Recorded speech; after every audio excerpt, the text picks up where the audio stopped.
Propaganda 101, The Gaza Playbook, How Occupation Gets Rebranded. For decades, Gaza has been described through headlines that sound sterile, even technical. Airstrikes continue, Israel responds, clashes intensify, but those words don't show you what's really happening, they hide it. Over 2 million people live in an open-air prison under blockade. Water, power, and medicine are controlled by the occupier. Civilians have nowhere to run, yet it's still called self-defense. That's the power of propaganda. It doesn't just tell you what to think, it tells you what not to feel. By rebranding occupation as security, bombing as precision, and collective punishment as response, governments control sympathy and silence accountability. Gaza is not a conflict zone, it's a population under siege. The same language was used in Iraq, Afghanistan, and every place where empires sell violence as virtue. So ask yourself next time you see those phrases in a headline, who benefits from this word? Propaganda 101, How Media Manufactures Consent. Modern propaganda doesn't silence voices, it drowns them in noise. Most people imagine censorship as governments deleting stories or banning books, but in reality, manipulation is cleaner now. It's done through selection, repetition, and framing. In 1988, Noam Chomsky and Edward Herman described this as manufacturing consent. They showed how news is filtered long before it ever reaches you. The story you read was chosen out of 1,000 that weren't. Here's how the filters still work today. Ownership. Every major media outlet is part of a corporate empire. Those empires have investors, defense contracts, and lobby ties. Coverage that threatens their bottom line quietly disappears. Advertising. News runs on ads. If outrage risks ad revenue, it gets toned down. Notice how humanitarian crises fade while brand-friendly stories dominate your feed. Sourcing. Journalists depend on access to official sources. If they publish something that angers governments or corporations, access dries up, so stories stay polite. Flack. Step outside the line and you'll be labeled biased, conspiratorial, or unpatriotic. The fear of reputational punishment keeps everyone obedient without orders. Ideology. There's always a master narrative. Once it was anti-communism, now it's anti-terrorism or pro-stability. Anyone outside that frame becomes the villain. This is how public opinion gets engineered without censorship. You feel informed, but your emotional focus, who deserves empathy, who deserves bombs, has been pre-programmed. Censorship today isn't about hiding info, it's about controlling attention.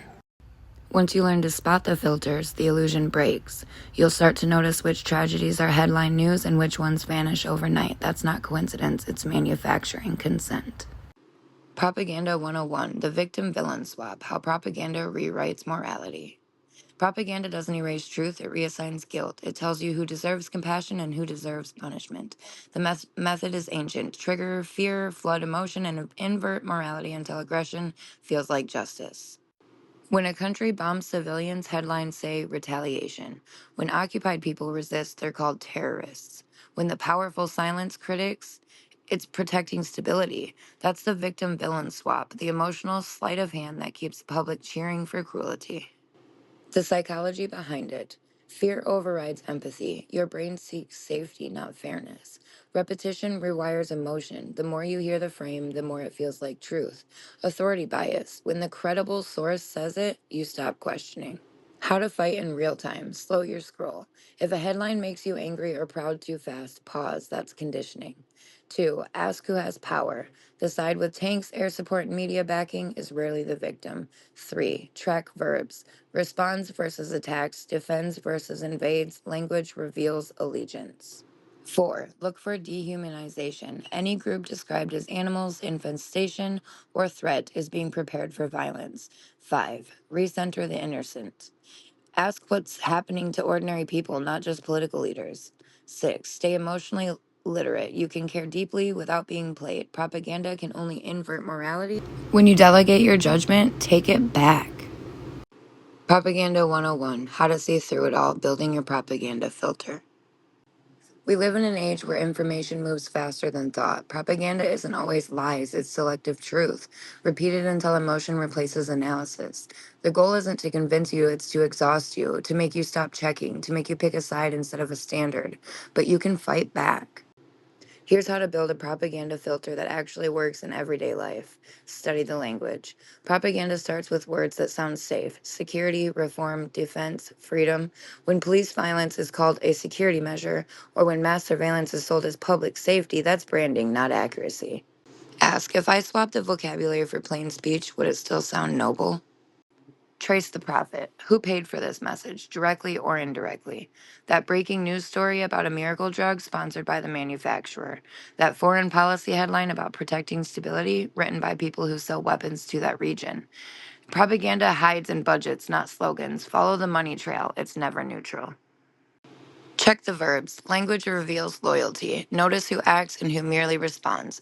Police fired after being attacked versus protesters were shot by police. Same event, opposite moral frame. When words flip accountability, you're reading spin, not reporting. Slow your reaction. The faster a post makes you feel rage, pride, fear, the more likely it's manipulating you. Real truth holds up after you cool down. Propaganda evaporates when you breathe. Pause before you share. That second of silence is power. Compare across borders. Read how the same story looks in Nairobi, Delhi, and Berlin. During the 2023 Sudan crisis, Western outlets called it ethnic clashes. African reporters called it what it was: a power struggle fueled by outside armed deals. Multiple lenses reveal manipulation patterns. Watch for selective empathy. Notice who's suffering trends and whose doesn't. When European refugees are families seeking safety, but Middle Eastern ones are migrants flooding borders, that's propaganda training you who deserves humanity.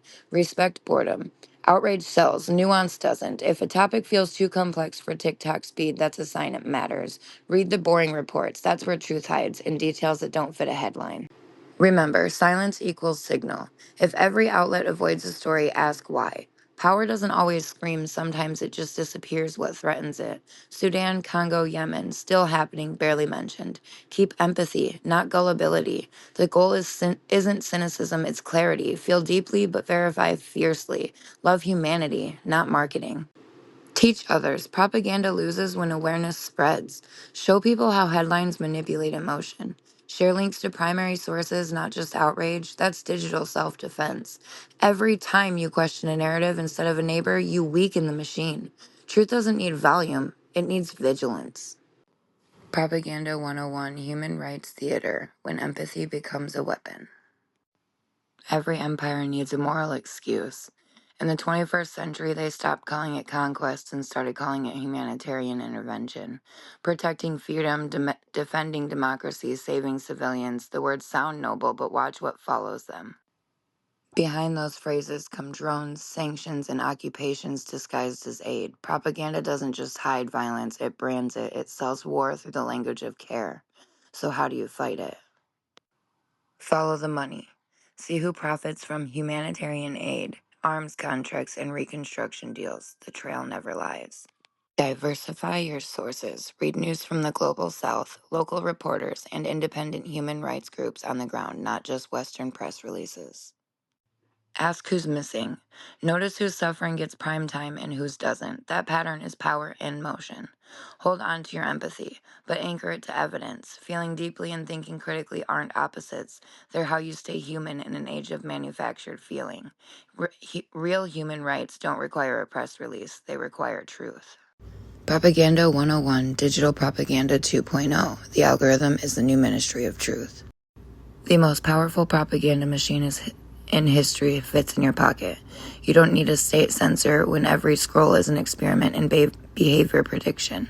Algorithms learn your fear, anger, and curiosity, then feed you more of whatever keeps you looking, not to inform you, to train you. Every For You page, every recommended video, every people also viewed loop is propaganda's new delivery system. You're not the customer, you're the product being programmed. The goal isn't censorship, it's direction. Flood the feed with outrage until nuance looks boring. Reward tribal thinking until empathy feels like betrayal. But you're not powerless. Here's how to fight digital propaganda. Diversify your inputs. Follow journalists, artists, and activists from outside your algorithm's comfort zone. Interrupt the loop. Disable autoplay. Unfollow outrage bait accounts. Take control of when you scroll. Fact check emotion first. If a post spikes anger or fear, pause. That's your cue to verify. Use multiple languages and regions. Translation breaks echo chambers. Support slow media. Long-form discussions build thinking muscles that 15-second clips can erase. Propaganda 2.0 doesn't demand obedience, it creates addiction. The cure is attention literacy, learning to control what you consume before it controls you.